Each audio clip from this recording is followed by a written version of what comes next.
अच्छा जी, हुआ क्या, वो पिछला जो मैंने इसके ऊपर वीडियो रिकॉर्ड किया ना, तो वो बन गया स्लो मोशन के अंदर, समझ रहे हो। तो खैर, देखो, मैं जो हूँ कॉमेडी राइटिंग भी करता हूँ एज अ हॉबी, और मैंने परफॉर्म भी किया है, सही है।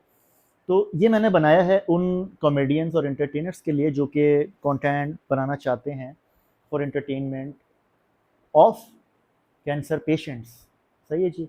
बीइंग अ कॉमेडियन और एंटरटेनर, आप पैसों से हट के भी आप जो डिजर्विंग ऑडियंस है, डिप्रेस्ड ऑडियंस है, सैड ऑडियंस है, उसके लिए काम करना चाहते हो, सही है ना, कुछ अच्छा करना चाहते हो, अगर आपका ये एम है ना, तो उसके लिए ये वीडियो है। जोक्स टू असिस्ट और enhance healing of the cancer patients, ये जो ब्रांच में जिसमें आता है ना, उसको कहते हैं psycho immuno neurology.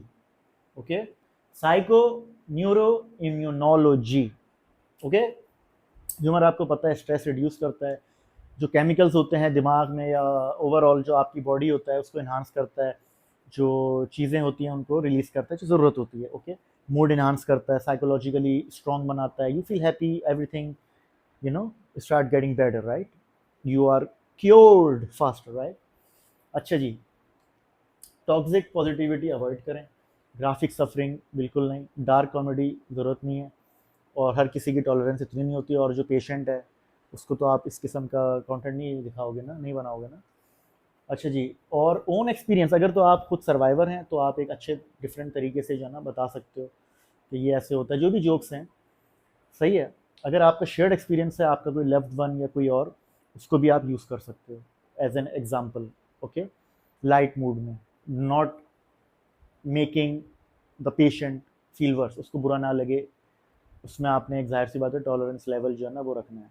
Okay, what's your intent, is it views और is it the healing, the safety, the happiness of the cancer patient, right. इसको दिमाग में रखो बात। डू, यूज वी, हम, और यू नो तू तेरा, ऐसे नहीं जरूरत ना। तो चाहे वो अपना एक्सपीरियंस हो या शेयर्ड हो, आप ऐसे ही कर सकते हो। अगर तो आपका कॉमेडी स्टाइल ये है कि आप अपने ऊपर रख के स्टोरी टेलिंग, फनी जोक सुनाते हो, तो वो आपका अपना it is your own opinion, your own structure, आपका अपना फ्लो है, सही।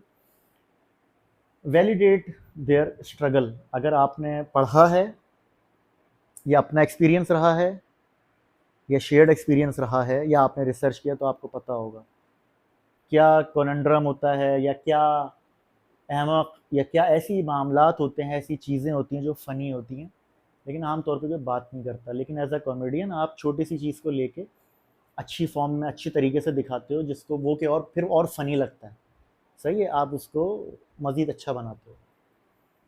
Focus, for example, focus on side effects, जैसे कि डाइट हो गई या मेडिसिन हो गई या पब्लिक इंटरेक्शन, मतलब ये डिफरेंट चीज़ें हैं।